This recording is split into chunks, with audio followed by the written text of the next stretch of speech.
ॐ सोमनाथाय नमः। ॐ मल्लिकार्जुनाय नमः।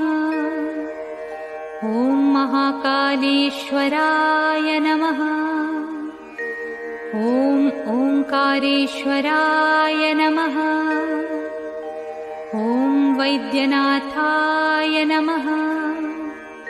ॐ भीमशंकराय नमः।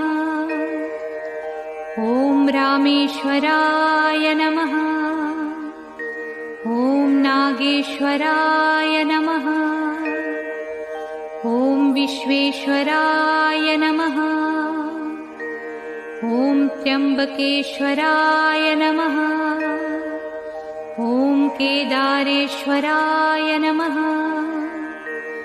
ॐ भुस्मेश्वराय नमः।